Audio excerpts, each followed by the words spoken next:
Dear student, आज हम 10th class के मैथमेटिक्स के थर्ड चैप्टर दो चरों वाले रैखिक समीकरण युग्म के बारे में अध्ययन करेंगे और प्रश्नावली 3.1 के क्वेश्चंस सॉल्व करेंगे।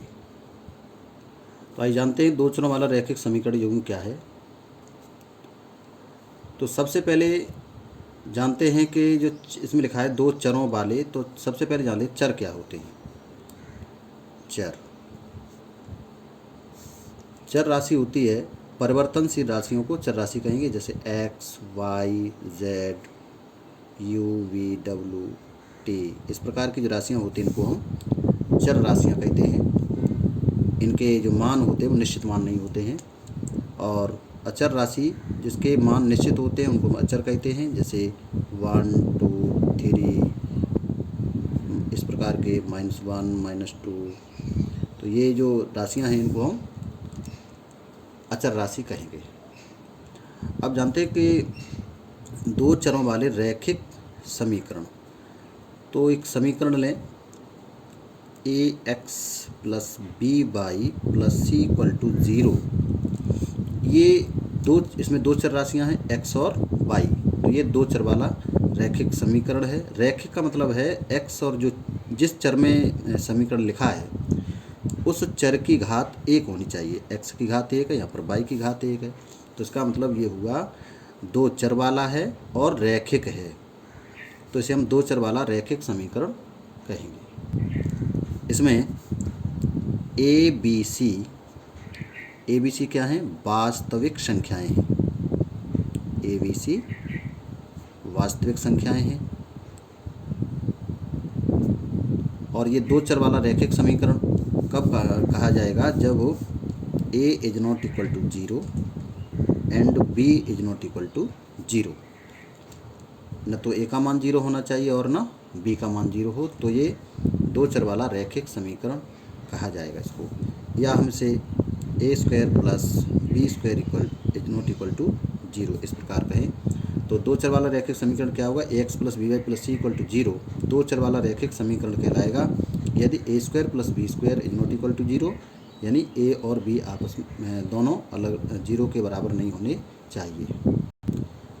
अब दो चर वाले रैखिक समीकरण युग्म की अगर बात करें तो युग्म का अर्थ है, युग्म माने जोड़ा। युग्म का मतलब है जोड़ा, पेयर। तो दो समीकरण हो हमारे पास a1x + b1y + c1 = 0 and a2x + b2y + c2 = 0। तो ये समीकरणों का ये जोड़ा है। इस जोड़े को हम कहेंगे इसमें दो चर राशियाँ हैं, दो चरों वाला रैखिक समीकरण युग्म। इसे क्या कहेंगे? दो चरों वाला रैखिक समीकरण इस युग्म, इस जोड़े को। अब किसी रैखिक समीकरण के हल की अगर बात करें, रैखिक समीकरण का हल, दो चरों वाला जो रैखिक समीकरण है, जैसे मान लीजिए हमारे पास कोई समीकरण है 2x + 3y = 5, ये समीकरण है। और इसके अगर हल की बात करें तो हल का मतलब है x y के वे मान जो इस समीकरण को संतुष्ट करें। तो किसी भी रैखिक समीकरण के अनेक हल होते हैं। किसी भी दो चरों वाले रैखिक समीकरण के अनंत हल होते हैं।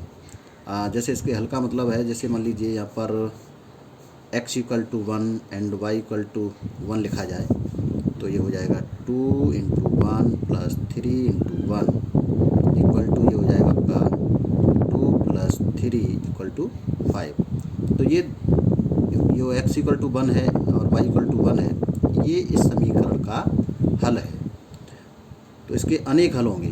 इसी प्रकार और भी बहुत से मान होंगे x y के जो इस समीकरण को संतुष्ट कर रहे होंगे।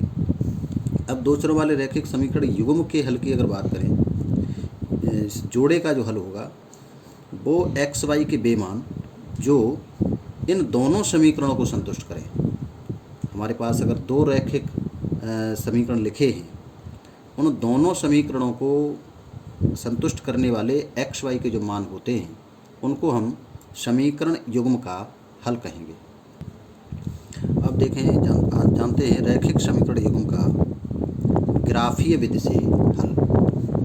हमारे पास रैखिक समीकरण युग्म दिया है, उसका हम ग्राफ खींचें तो इनका अगर ग्राफ खींचेंगे तो इनका ग्राफ एक सरल रेखा प्राप्त होती है। तो युग्म का ग्राफी विधि से हल कैसे ज्ञात करेंगे? तो हमारे पास मान लीजिए दो रैखिक समीकरण युग्म हैं, एक रैखिक समीकरण युग्म है, पहला समीकरण है, दूसरा समीकरण दिया है। पहले समीकरण का ग्राफ खींचें और दूसरे समीकरण का ग्राफ खींचें तो दोनों की जो ग्राफ है वो सरल रेखाएं मिलती हैं। तो उसमें तीन बातें हो सकती हैं। हो सकता है कि वो दोनों रेखाएं एक दूसरे को काटती हों, दोनों रेखाएं एक दूसरे को काट रही हों, या दोनों रेखाएं एक दूसरे को नहीं काटती हैं, या दोनों रेखाएं एक दूसरे के ऊपर हैं। पहली रेखा ये इसी के ऊपर दूसरी रेखा है।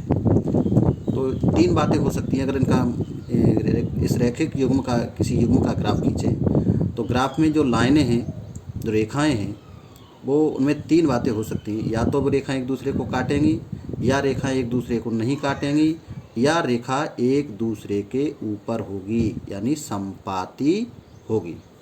तो किन किन स्थितियों में रेखाएं एक दूसरे को काटेंगी, एक दूसरे के समांतर होंगी और एक दूसरे के संपाती होंगी? तो यहाँ पर हम देखें, पहले समीकरण के x का गुणांक और दूसरे समीकरण के x का गुणांक का रेशियो निकालें, और पहले समीकरण के y का गुणांक और दूसरे समीकरण के y का गुणांक का रेशियो निकालें, अनुपात निकालें। अगर ये रेशियो बराबर नहीं आता है तो ऐसी स्थिति में रेखाएं एक दूसरे को काटती हैं, यानी प्रतिच्छेदित करती हैं। इनका जो ग्राफ खींचेंगे तो रेखाएं कैसी होंगी? एक दूसरे को प्रतिच्छेद करेंगी। इसका हम ग्राफी निरूपण अगर करेंगे तो रेखाएं कैसी होंगी? प्रतिच्छेदी रेखाएं। और इस स्थिति में समीकरण का केवल एक हल होगा। समीकरण का एक अद्वितीय हल होगा। समीकरण युग्म जो दिया है उस युग्म का एक अद्वितीय हल होगा यदि ये रेशियो बराबर नहीं है तब। दूसरी कंडीशन है, यदि A1 upon A2 equal to B1 upon B2, ये दोनों रेशियो बराबर हैं, लेकिन जो अचर पद है उनके रेशियो बराबर नहीं है। तो ऐसी स्थिति में हम रैखिक युग्म का अगर ग्राफी निरूपण करेंगे, ग्राफ खींचेंगे, तो हमें समांतर रेखाएं प्राप्त होंगी। कैसी रेखाएं प्राप्त होंगी? समांतर रेखाएं। अब समांतर रेखाएं तो एक दूसरे को काटेंगी नहीं कहीं। जब काटेंगे नहीं तो समीकरण युग्म का कोई हल नहीं होगा, कोई हल नहीं होगा। यानी एक्स वाई के ऐसे कोई मान हमें प्राप्त नहीं होंगे जो इस रैखिक युग्म को संतुष्ट करते हों। तीसरी कंडीशन, यदि A1 upon A2 equal to B1 upon B2 और equal to C1 upon C2, x के गुणांकों का अनुपात, y के गुणांकों का अनुपात, अचर पद का अनुपात यदि बराबर है तो ऐसी स्थिति में समपाती रेखाएं प्राप्त होंगी। अगर ग्राफ खींचेंगे तो उसका जो ग्राफ मिलेगा जो समीकरण युग्म का, हमें समपाती रेखाएं प्राप्त होती हैं। और जब समपाती रेखाएं प्राप्त होती हैं तो ये जो दोनों रेखाएं होंगी एक दूसरे को अनंत बिंदुओं पर मिलती हैं, तो समीकरण के अनंत हल होंगे। कितने हल होंगे? अनंत हल होंगे। समीकरण युग्म के अनेक हल होंगे। समपाती रेखा होने की स्थिति में समीकरण युग्म के अनेक हल होंगे। तो ग्राफ खींच करके रैखिक समीकरण युग्म का हल ज्ञात कर सकते हैं, हल को प्राप्त कर सकते हैं और बता सकते हैं समीकरण का हल है अथवा नहीं या अनेक हल है। तो ग्राफी विधि के बाद में देखते हैं रैखिक समीकरण युग्म को हल करने की बीजगणितीय विधि। तो समीकरण को हल करने की बीजगणितीय तीन विधियां होती हैं: प्रतिस्थापन विधि सब्स्टिट्यूशन मेथड, विलोपन विधि एलिमिनेशन मेथड और वज्र गुणन विधि क्रॉस मल्टीप्लिकेशन मेथड। तो इन विधियों का अध्ययन हम अगले वीडियो में करेंगे। आज हम जानते हैं रैखिक समीकरण एवं का ग्राफीय निरूपण और बीजगणितीय निरूपण और प्रश्नावली के क्वेश्चंस देखते हैं। पहला सवाल है प्रश्नावली 3.1 का। आफताब अपनी पुत्री से कहता है कि 7 वर्ष पूर्व मैं तुमसे 7 गुनी आयु का था, अब से 3 वर्ष बाद मैं केवल 3 गुनी आयु का रह जाऊंगा। क्या यह मनोरंजक है? इस स्थिति को बीजगणितीय तथा ग्राफीय रूपों में व्यक्त कीजिए। तो आफताब अपनी पुत्री से कहता है कि 7 वर्ष पूर्व मैं तुमसे 7 गुनी आयु का था। तो मान लेते हैं आफताब की वर्तमान उम्र x, माना आफताब की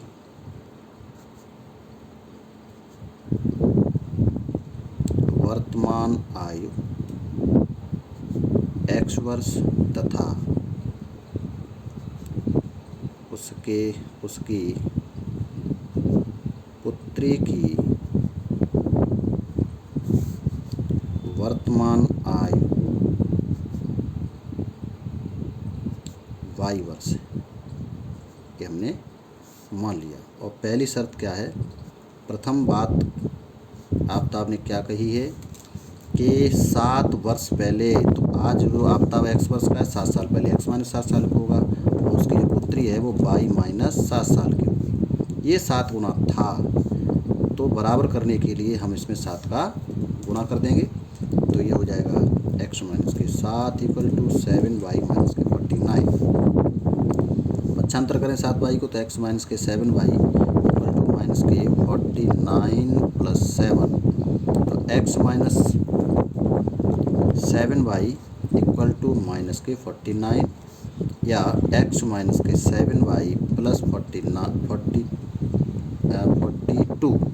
यहाँ बचेगा 42 इक्वल टू 0। इसको डाल देंगे समीकरण नंबर 1। दूसरी शर्त क्या है? द्वितीय शर्त 3 वर्ष बाद, द्वितीय शर्त में 3 वर्ष बाद, तो आज आफताब कितने साल का है? x वर्ष का वर्तमान, उसकी उम्र x वर्ष है, तो 3 वर्ष बाद वो x प्लस 3 साल का होगा, उसकी पुत्री y प्लस 3 साल की। दोनों को बराबर करेंगे, ये 3 गुना है तो इसमें हम 3 का गुणा कर देंगे। x plus 3 equal to 3y plus 9, x plus 3 को पक्षांतर कर दें और 3y को इधर पक्षांतर करके लाएंगे, तो x minus 3y equal to 9 minus 3, x minus 3y equal to 6 या x माइनस 3y माइनस के 6 इक्वल टू 0। तो सवाल में जो स्थिति थी उसका जो बीजगणितीय निरूपण है, बीजगणितीय निरूपण हो गया x minus 7y plus 42 equal to 0, x minus 3y minus 6 equal to 0। जो बात ऊपर लिखी गई थी उसको हमने बीजगणितीय रूप, ये इसका ये बीजगणितीय रूप होगा। अब इसका ग्राफीय निरूपण कैसे करेंगे? ग्राफीय निरूपण के लिए समीकरण 1 के हल ज्ञात कर लें और समीकरण 2 के हल ज्ञात करें, उसका ग्राफ खींचें। तो इसमें समीकरण 1 में यदि मैं y बराबर 6 लिखूँ, y की जगह पर 6, तो x बराबर क्या हो जाएगा? x माइनस के 7 इंटू 6 प्लस 42 इक्वल टू 0। तो यहाँ से आ जाएगा x माइनस के 42 प्लस 42 इक्वल टू 0, ये कैंसिल हो जाएगा, तो x इक्वल टू आ जाएगा 0।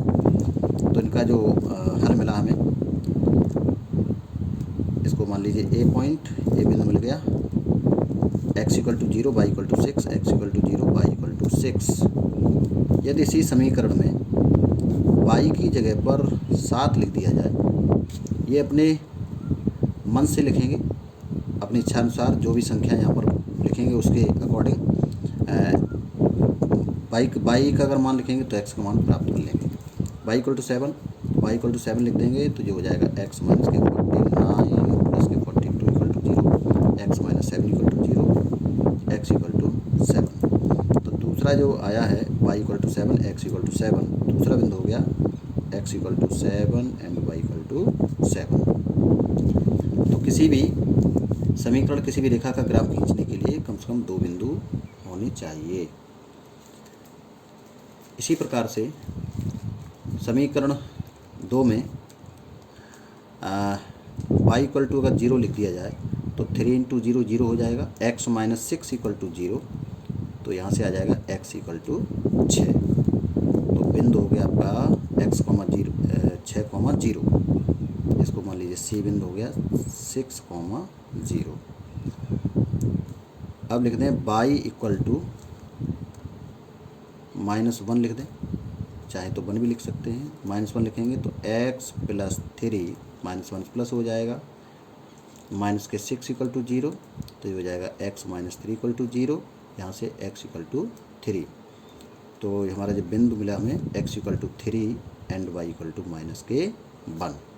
अब हम इन दोनों समीकरणों के ग्राफ खींचेंगे, दोनों रेखाओं के ग्राफ खींचेंगे। तो ग्राफ में देखें, ये आपका प्लस x अक्ष और ये आपका माइनस x अक्ष है, ये आपका प्लस का y अक्ष और ये आपका हो जाएगा माइनस का y अक्ष। मूल बिंदु जहाँ पर दोनों अक्ष एक दूसरे को काटते हैं। अब हमारे पास बिंदु हैं पहली रेखा के लिए, पहला बिंदु है 0,6। 0,6 यहाँ पर मान लेंगे कि एक बड़ा खाना बराबर 1, ये जो खाने हैं इसको हम 1 मान के चलें। तो 0,6 का मतलब है x अक्ष पर 0 और y अक्ष पर 6 चलना है। तो 0,6 x अक्ष पर 0 यहीं पर रहेंगे, y अक्ष पर 6, तो 1 2 3 4 5 6, तो ये बिंदु मिल गया 0,6 ए पॉइंट था ये।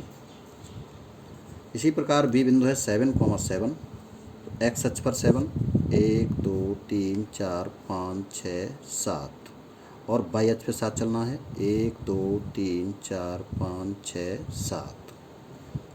यहाँ पर ये हो जाएगा x अक्ष पर 7 और y अक्ष पर 7। इन दोनों बिंदुओं को मिला देंगे। तो स्केल की सहायता से इन दोनों बिंदुओं को मिलाया तो ये जो ग्राफ प्राप्त हुआ, ये ग्राफ है जो पहली रेखा थी हमारी x माइनस 7y और प्लस 42 इक्वल टू 0। तो ये पहली रेखा का ग्राफ प्राप्त हुआ, पहले समीकरण का। इसी प्रकार दूसरे का खींचेंगे। तो दूसरे समीकरण में के जो बिंदु हैं, पहला बिंदु है 6,0, तो x अक्ष पर 6 चलना है 1 2 3 4 5 6 और y अक्ष पर कुछ नहीं जाना है, तो यही रहेंगे। x अक्ष पर 6, y अक्ष पर 0, तो ये हो गया 6,0, ये आपका सी पॉइंट था। और डी बिंदु है 3,-1, तो 3,-1 यानी x अक्ष पर 3 1 2 3 धन की तरफ, धन x अक्ष पर 3 चलेंगे 1 2 3 और ऋण y अक्ष पर 1 चलना है, तो ये हो गया 3,-1, 3,-1, ये आपका डी पॉइंट था। अब सी और डी पॉइंट को मिला देंगे।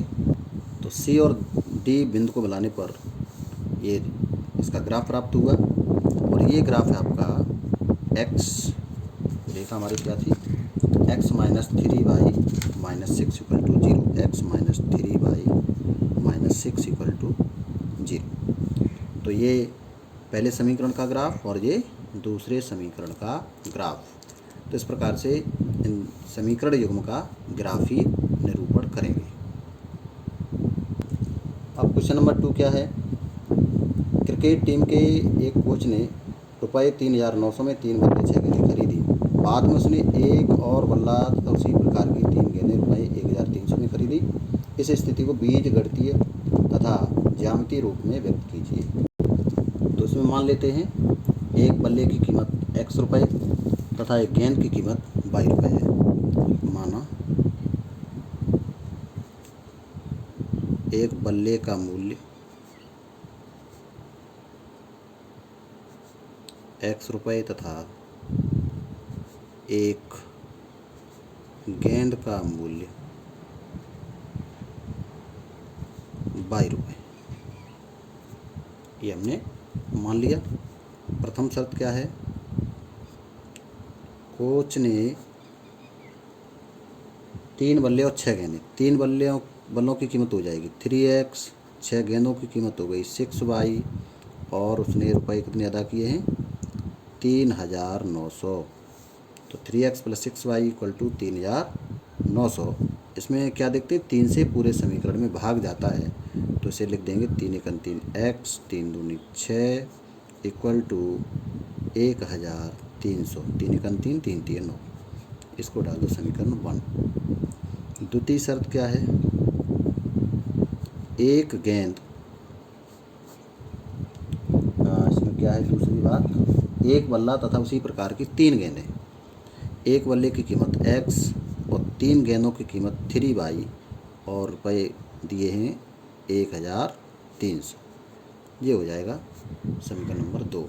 तो ये समीकरण जो उसमें कथन कहा गया था, बात कही गई थी, उसका ज्यामितीय बीजगणितीय निरूपण, इसका बीजगणितीय निरूपण। अब इसका ज्यामितीय निरूपण या ग्राफी निरूपण कैसे करेंगे, उसके लिए समीकरण 1 से समीकरण 1 है, इसमें y = अगर 0 लिख दिया जाए, y = 0, तो x बराबर आ जाएगा 1300। तो एक बिंदु मिल गया हमें, बिंदु को A मान लें, 1300, 0, x, y 1300, 0। यदि y बराबर 100 लिख दिया जाए पहले समीकरण में, तो x का मान क्या आ जाएगा, यहाँ 100 लिख देंगे, तो 100 × 2 करेंगे 200 हो जाएगा। 200 को इधर पक्षांतर करेंगे तो 1300 में से 200 घट जाएंगे तो 1100 बचेगा, तो x बराबर आ जाएगा 1100। तो दूसरा बिंदु मिल गया हमें 1100 × 100। इसी प्रकार से समीकरण 2 में,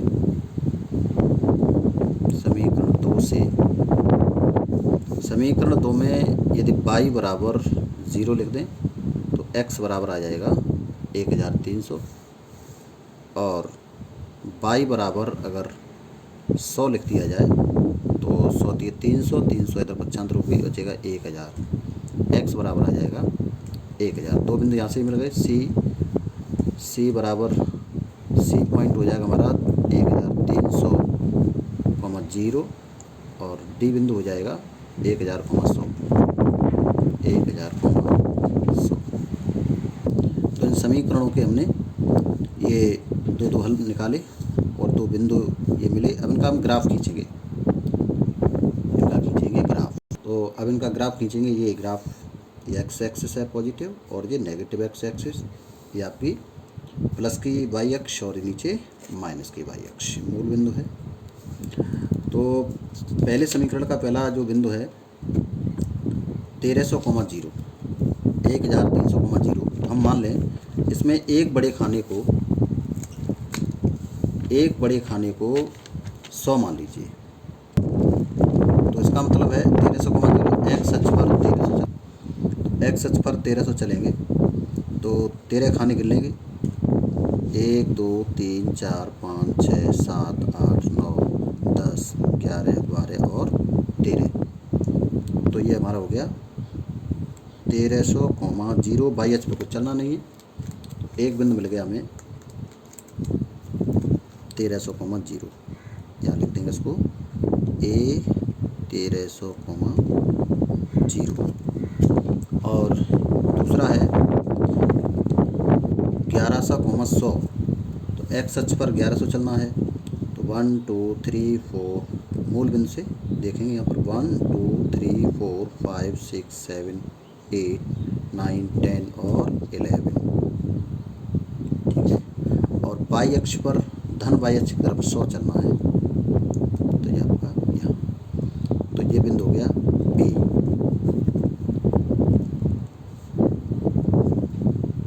1100, 100। अब इन दोनों बिंदुओं को मिला देंगे। ये जो रेखा प्राप्त हुई x plus 2y equal to 1300 का ग्राफ, तो ये पहले समीकरण का ग्राफ, इसी प्रकार से दूसरे समीकरण का ग्राफ खींचेंगे। तो दूसरे समीकरण के बिंदु हैं 1300,0, तो 1300,0 ये बिंदु होगा, और दूसरा बिंदु है 1000,100, तो यहाँ पर 1100 था, 1000 जो हो गया, और कॉमा 100 माने बाई अक्ष की तरफ चलना है धनात्मक, तो ये आपका हो गया 1000,100, 1000,100, ये आपका डी बिंदु था। ए और सी बिंदु एक ही है। अब डी से सी को मिला देंगे।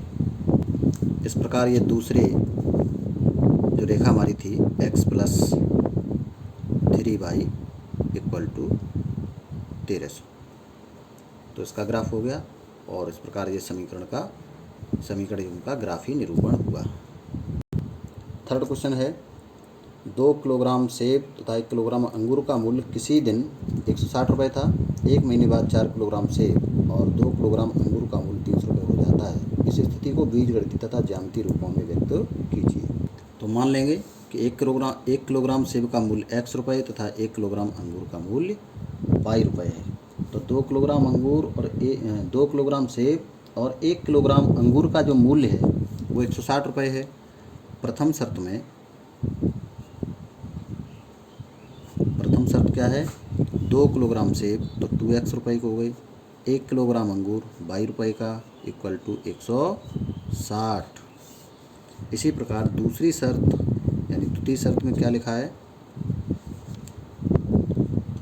1 महीने में 4 किलोग्राम सेब और 2 किलोग्राम, 4 किलोग्राम सेब का मूल्य 4x रुपये, 2 किलोग्राम अंगूर 2y के हो गए, और ये टोटल कीमत कितनी है 300। ये समीकरण नंबर 2। तो इस प्रकार से इन दोनों समीकरणों का ये बीजगणितीय निरूपण हो गया। ये x और y जो है चर भी कहते हैं, इनको बीज भी कहते हैं, तो ये बीजगणितीय निरूपण हुआ।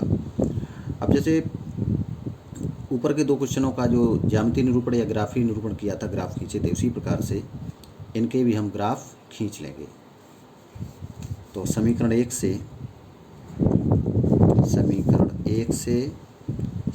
1 में y बराबर 0 लिख दें, y बराबर 0, तो y बराबर जब 0 लिख देंगे तो 2x बराबर 160 और 2 से एक भाग लग जाएगा तो x बराबर आ जाएगा 80। ठीक है, अब y बराबर लिख दीजिए, y बराबर लिख दें y बराबर 60 लिख दें। तो y बराबर जब 60 लिखेंगे, 60 को उधर पक्षांतर करेंगे तो यहाँ बचेगा 100, और 2x बराबर 100 और 2 से भाग दे देंगे तो x बराबर आ जाएगा 50। तो समीकरण के 2 हल मिल गए हमें, और ये 2 बिंदु प्राप्त हुए। तो बिंदु लिख लेंगे, पहला बिंदु हो गया आपका, इसको a मान लें, x बराबर 80, x, y 80, 0, और दूसरा है 50, 60। अब इसी प्रकार समीकरण 2 में y बराबर 0 लिख दें। तो ये y बराबर 0 होगा तो x बराबर हो जाएगा 4, यहाँ बचेगा 4x इक्वल टू 300, 300 में 4 से भाग लग जाएगा तो x बराबर आ जाएगा 75। y बराबर लिख दें, यहाँ y बराबर 50 लिख दीजिए। तो y इक्वल टू 50 लिखेंगे, 50 दूनी 100, और 100 में से 300 में से 100 कट जाएगा तो 200, 4x बराबर 200, तो x बराबर आ जाएगा 50। तो इसको बिंदु के रूप में लिखें। तो पहला है हो जाएगा आपका 75, 0, बिंदु को हमेशा x, y के रूप में लिखते हैं। तो d को इसको c मान लें, और इसको x, y, तो 50, 50। तो इसके ये 2 बिंदु मिल गए, इसके भी 2 बिंदु मिल गए। अब इन बिंदुओं की सहायता से हम इनका ग्राफ खींच लेंगे। तो ये आपका पॉजिटिव x अक्ष, माइनस का x अक्ष, और ये पॉजिटिव y और ये नेगेटिव y, ये मूल बिंदु है। तो हमें पहला बिंदु है हमारा पहली रेखा का पहला बिंदु है 80,0। हम एक बड़े खाने को 10 मान लें, ठीक है। पैमाना क्या होगा, एक बड़ा खाना बराबर 10। तो 80,0, तो एक्स अक्ष पर हमें चलना है 80, तो ये हो जाएगा आपका 8 खाने चलने, 1 2 3 4 5 6 7 8। और 0 वाई अक्ष पर 0 चलना है तो यहीं रहेंगे। तो ये आपका पहला बिंदु हो गया ए 80,0। दूसरा बिंदु है 50,60। एक्स अक्ष पर 50, वाई अक्ष पर 60। 50 का मतलब 5 खाने, 1 2 3 4 5। वाई अक्ष पर 60 तो 6 खाने चलने, 1 2 3 4 5 6। तो ये हो जाएगा 50,60। बी पॉइंट हो गया 50,60।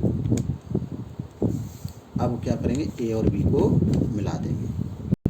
पहली रेखा का ग्राफ मिल जाएगा दोनों को मिलाने पर 2x + y = 160 का। इसी प्रकार से दूसरी रेखा का ग्राफ खींचेंगे। तो दूसरी रेखा में बिंदु क्या है 75,0। पहला बिंदु हमारा 75,0, एक्स अक्ष पर 75 चलना है। 1 2 3 4 5 6 7 7 तक आ गए, 70 हो गए। यहाँ पर 75 का मतलब आधा खाना और चलेंगे। तो यहाँ 75,0 ये इसका दूसरा बिंदु हो जाएगा, पहला बिंदु हो जाएगा दूसरी रेखा का। इसको हमने सी माना है, तो ये हो जाएगा 75,0। 75,0। दूसरा है इसका 50,50। एक्स अक्ष पर 50 तो 1 2 3 4 5। और वाई अक्ष पर 50 1 2 3 4 5 यहाँ। तो ये हो जाएगा आपका 50,50। 50 इसको हमने डी माना था। अब हम सी और डी को मिला देंगे। ये दूसरी रेखा का ग्राफ, दूसरे समीकरण का ग्राफ हो जाएगा 4x + 2y = 300 का। तो इस प्रकार से रेखाओं का समीकरणों का ग्राफी निरूपण करेंगे। यहाँ पर मैंने ग्राफ खींचने के लिए पेन का यूज़ किया है, लेकिन आपको पेंसिल से खींचना है। क्योंकि वीडियो में साफ न दिखने के कारण मैंने यहाँ पर पेन का यूज़ किया है, लेकिन आपको ग्राफ खींचने में पेंसिल का यूज़ करना है, पेन का यूज़ नहीं करना है। तो आशा करता हूँ कि आप लोगों को समझ में आया होगा। और अगली एक्सरसाइज अगली वीडियो में